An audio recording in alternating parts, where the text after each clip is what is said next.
Who are you? Huh? From what company are you? Are you a resource speaker? Are you from this Congress? ABS-CBN. Pakikwento lang po ito sa ABS-CBN para malabas sa news. Nasaan na po yung taga-ABS-CBN? Boss, pakagawa lang ito ng news ha. Pakiusap na. Nakita ko po sa tapat ng aking bahay si treasurer po ng aming barangay, si Milicio de Castro po, na doon po sa tapat po ng aking tahanan, may kausap po siya sa cellphone. May kaunting oras po, may dumating pong kalalakihan na armado po ng baril. Humigit kumulang po sila mga 10 hanggang 12 katao po. Mga nakabonit po, nakagwantis. Mata lang po ang kita. Again, it happened a day before what happened in Bara. Meron na ng mga maarmadong kalalakihan, nakamaskara, nakabonet, nanloob ng bahay, nanutok. And to make things worse, ang tinutukan pang isa ay nagdadalang tao.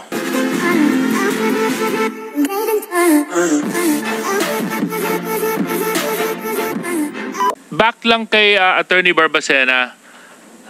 Attorney Barbacena, hindi po ba kayo na alarma na may report sa inyo na nagkaroon ng robbery, na alam naman po natin robbery involves the use of harmful weapons such as knives, guns, of that nature. Hindi po kayo na alarma?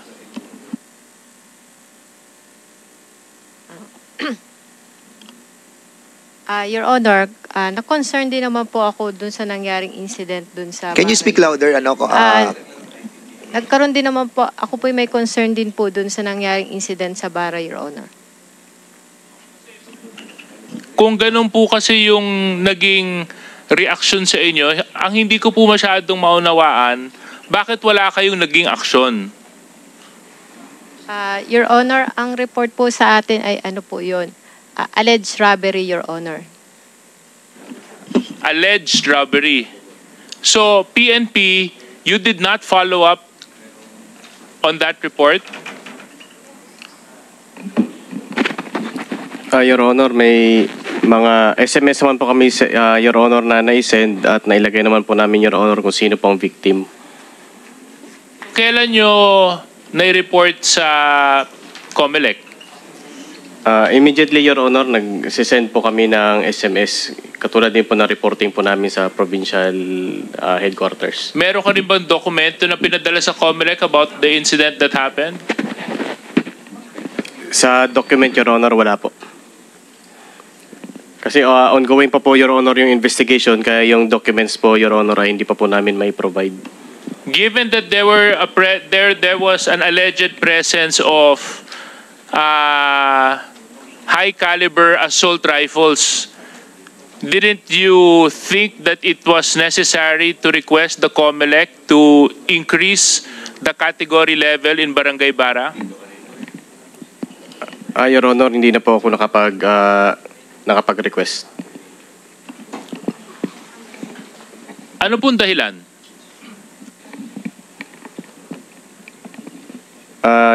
Your Honor, kasi mayroon naman po kaming board na kailangan pong mag-convene. So since na-inform ko naman po yung aming election officer, kaya hindi ko na po, sir, na kumbaga man ay wala po sa jurisdiction ko, Your Honor, na para mag-convene po yung board, Your Honor. No. I'm not asking about convening any board, Mr. Chairman. My question is, given the situation, bakit wala po kayong ginawang recommendation or follow-up report to the COMELEC? Your Honor, hindi na po ako nakapag-recommend. Una po, Your Honor, nag-focus po kami, Your Honor, doon po sa follow-up po namin. And pangalawa, Your Honor, itong kasing qualifiers po na ibinaba sa amin, tinignan po namin, Your Honor, ito. At dito na rin po kami, Your Honor, nag-base.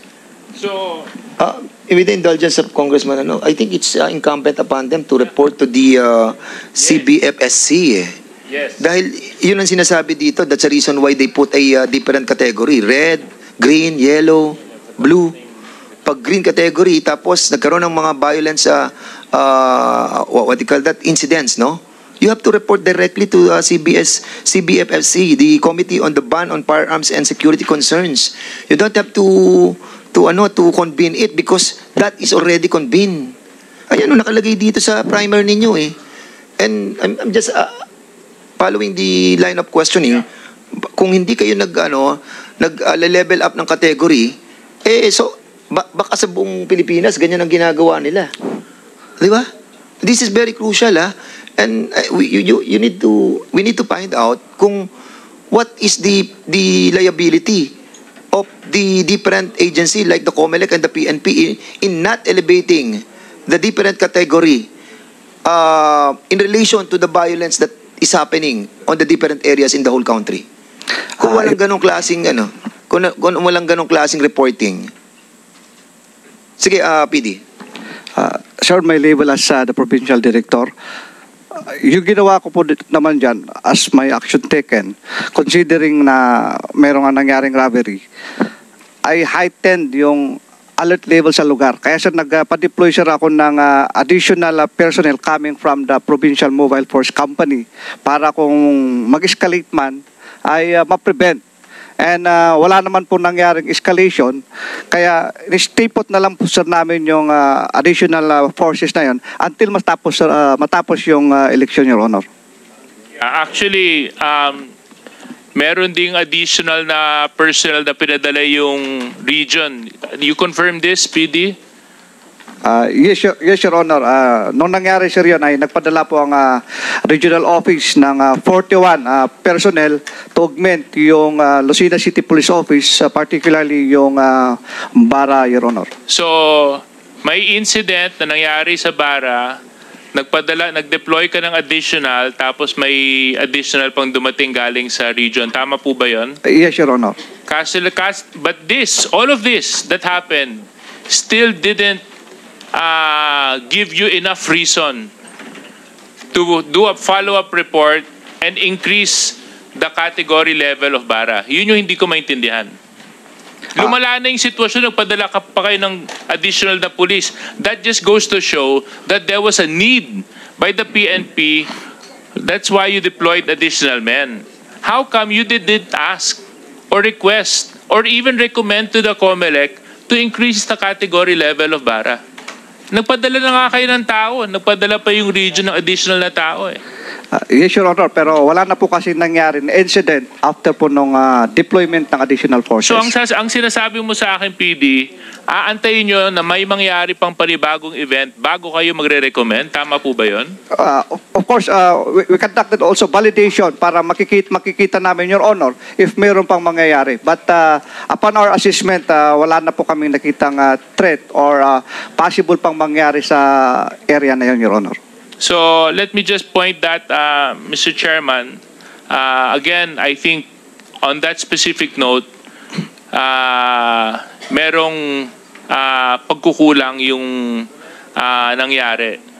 Kasi alam na naman natin na may insidente, nagdagdag pulis na po sila, nagdagdag tao. Kaso lang pagdating sa category at treatment ng level, wala pa ring changes. Anyway, Mr. Chair, similar to my earlier statement, what happened in Bara, hindi po yun isolated. Hindi lang po nangyari sa Bara yun. In fact, kasama po natin ngayong hapon ay mga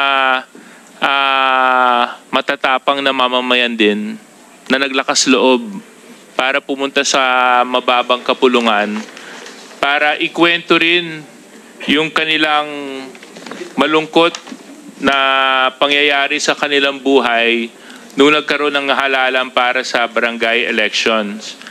With the permission of the chairman, pwede po ba natin sila bigyan ng pagkakataon, Mr. Chair? Yes, ito yung sa Barangay Mayaw Parada and also sa Barangay Ransohan. So we'll be asking the resource persons who have been invited to please narrate what happened during this period of alleged violence that was perpetrated by lawless element. Go ahead. Sino magsasalita po sa Barangay Mayaw Parada? Sino magsasalita? Mr. Chair, I move that we recognize Ms. Maribel Calapit. Okay, there is a motion to recognize Ms. Maribel Calapit. You are recognized. Go ahead. Magandang hapon po sa ating lahat. Ako po si Maribel Calapit, ang Barangay Mayaw Parada, Lucena City po. Ako po poll watcher po nung tumakbong kapitan po ng Mayaw Parada na si Eugenio Cantos po. Nung umaga po nung 28 po, nung October 28 po, 2023 po, umaga po yun, alas 8 ng umaga. Nakita kami pong mag-asawa na doon sa aming bahay lang at saka po kasama ko po yung aking anak na buntis na si Rochelle Calapit. Ngayon po nakita ko po sa tapat ng aking bahay si treasurer po ng aming barangay, si Milicio de Castro po, na doon po sa tapat po ng aking tahanan, may kausap po siya sa cellphone. May kaunting oras po, may dumating pong kalalakihan na armado po ng baril. Humigit kumulang po sila mga 10 hanggang 12 katao po. Mga nakabonit po, nakagwantis. Mata lang po ang kita. Maya-maya po itinuro po ni Milicio de Castro ang aking tahanan na sabi po niya, yan po ang bahay ni Maribel Calapit, diyan po pumasok yung masamang tao. Ngayon po, pumasok po sila doon sa aming tahanan. Nakita po nila una yung aking asawa po, na si Ricardo Calapit. Tinutukan po nila ng baril sa ulo, na sabi po huwag pong kikilos ng masama. Tapos ngayon po, tinawag po ako nung anak kong buntis, sabi mama, papa, si papa po tinutukan ng baril. Ngayon po, sinalubong po kami nung mga armadong kalalakihan po ng baril. Tinutukan po una yung aking anak na buntis sa tiyan. Sunod po ako sa dibdib. Nasabi po sa amin, wag daw po kaming matakot at pulis daw po sila. Sabi ko, bakit po kayo pumasok kung pulis po kayo, nasan po ang warrant nyo? Sabi kong gayaan, bakit po kayo nanunutok ng baril? Ang sagot po sa amin, wag daw po kami mag-alala, pulis daw po sila. Yun na nga po, hinalughog po nila yung aming bahay. Sa takot ko po, hindi ko na po maintindihan kung anong gagawin ko po. Yung anak kong pong buntis, ay kulang na lang po ay himatayin. Pinaupo ko po muna sa bangko, pinanong ko po ng tubig. Ngayon po, sabi nila sa amin, ay pag nakita daw po nila sa loob ng aking tahanan yung masamang tao na yun, agad daw po nilang pasasabugin ang ulo dun sa aming tahanan. Yun nga po, inalughog nila yung bahay namin, wala naman po silang nakakita ni anong masamang tao po sa amin. May 10 minuto po silang naghahanap sa loob ng tahanan namin, wala naman po silang makita. Sabi ko nga po sa kanila, pag may masama pong mangyari sa anak kong buntis, kayo po ang mananagot. Sabi ko pong gano'n sa kanila. Nung pagkasabi ko pong gano'n, lumabas na po sila. Sinundan ko po sila doon sa paglabas po ng pintuan ko, sinundan ko po sila pagbaba doon sa may release po kasi tabing release lang po bahay namin. Ngayon po, nadoon pa rin po yung si Milicio de Castro, hinihintay po sila. Tapos sabay pa po silang lumabas, naglalakad po sa release, papunta po ng kalsada po ng Calabarzon. Yun lamang po. Sino nakita niya? Si Castro? Opo, si Milicio de Castro po. Siya po nagturo ng bahay ko doon sa mga kalalakihan pong armado. Sino itong Milicio de Castro? Treasurer po ng aming barangay. Okay. Ma'am Maribel, kamusta na po yung anak ninyo, yung buntis? Okay na po siya? Sa ngayon naman po, nakapanganak na po nung January po. Ay, okay po. Okay na naman po. Malusog naman po yung bata? Okay naman po. Okay. Unang-una po ay humihingi. Nakakalungkot po yung nangyari sa inyo, Ma'am Maribel. Isipin ninyo yung looban yung bahay ninyo. Anong petsa po nangyari ito? Nung October 28 po. 28? Opo. Umaga po. Mr. Chair, can you please take note, October 28 nangyari yung incident sa barangay Mayaw Parada. Ma'am Maribel, matagal na po kayong naninirahan sa Lucena? Opo. Gaano kalayo po yung Mayaw Parada sa barangay Bara? Malayo-layo din po. Hindi Mga ilang minuto lang siguro ng tricycle? Mga 20 minutos po. Mga 20 minutes lang yun. Kasi diba, Mayaw Parada, Dalahican, tapos Bara na eh. So magkakalapit barangay lang po yun. Matanong ko lang po, Ma'am Maribel, sinabi nyo sa iyong salaysay, Opo. umalis po kayo at hinabol nyo yung mga, hindi naman hinabol, sinundan nyo yung mga Sinundan ko po. pumasok sa loob ng Opo. bahay. Opo. Sila po ba'y may sasakyan na sinakyan? Sila po ba'y naglalakad? Ano pong pamamaraan nilang ginamit para makarating sa inyong tahanan? Naglakad po sila. Yung sinasakyan po nila, iniwan po nila dun sa malayo-layo din po sa kalsada po ng Calabarzon Road. Tanaw niyo po kung ano yung sasakyan na yon? Hindi po. Hindi niyo na po natanaw? Hindi po. Okay. So, ito po bang nangyari sa inyo, Ma'am Maribel, ay naisumbong niyo po sa pulis? Opo. Okay. Nag-report din po ako sa police station po nung December 28 din po. October 28 po, noon din pong araw na yun, hapon, mga alas 2 po at hanggang alas 3 po ng hapon ako pumunta po So, kami doon. mga anong oras po nangyari itong panloloob naman po sa bahay ninyo? Alas 8:30 po ng umaga. 8 ng umaga? Opo. Okay. So, Mr. Chair, in broad daylight, again, it happened a day before what happened in Bara. Meron na ng mga maarmadong kalalakihan, nakamaskara, nakabonet, nanloob ng bahay, nanutok, and to make things worse, ang tinutukan pang isa ay nagdadalang tao.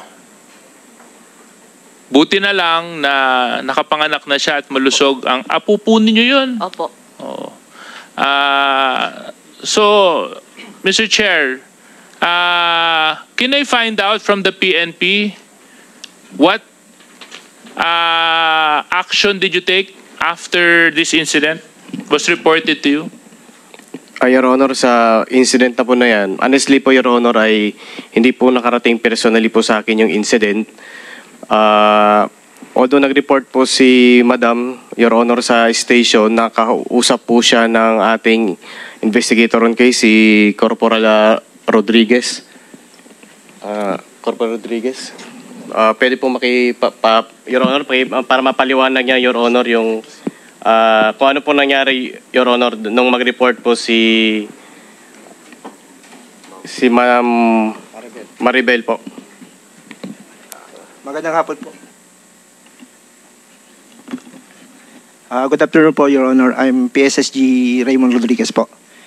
Bali po sa pagkakatanda ko po, sir, nung pangyayari. Ang date po nun is, nung nakaharap ko si Ma'am ay October 27. Hindi po siya 28 ng hapon po. Kasi nung nag-backtrack po ako ng duty ko, duty po ako ng 27. Nung 28 po ako po ay for deployment po sa BSK, nasa kampo po ako. So, 27 ang... Kailan po ba nangyari ito? 27, 28? October 28 po. Sir, tanda ko po kasi 27 po ako duty. Nung time po na makausap ko po si Ginang Kalapit, galing pa po akong court hearing po noon. Kaya mayroon po akong ebidensya na October 27 po. Okay. But in any case, so, pwede yung pong ikwento kung ano nangyari? Bali po, nung dumating po sila sa police station, ang inirereklamo po nilang maigis yung barangay treasurer po nila na si Melesio De Castro do sa pagtuturo daw po nung bahay nila do sa mga pumuntang mga tao. Ayun po, galit na galit po siya kasi napahiya po sila at nainis dito kay treasurer. Bakit po bahay nila yung tinuro do sa mga tao samantalang hindi daw po dapat yung bahay nila.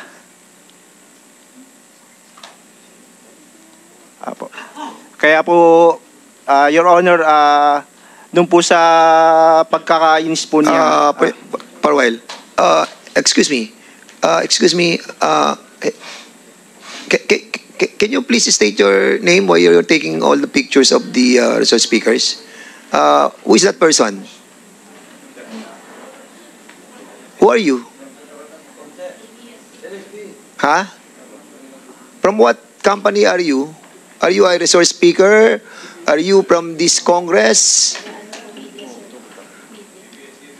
ABS-CBN. Okay.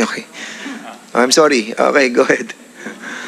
Picture ka ng picture eh. Paikot-ikot ka eh. Distract lang kami. Sorry about it. Sige, go ahead. You can take your pictures. Okay, go ahead. Pakikwento lang po to sa ABS-CBN para malabas sa news. Nasaan na po yung taga ABS-CBN? Boss, pakagawa lang to ng news Pakiusap na.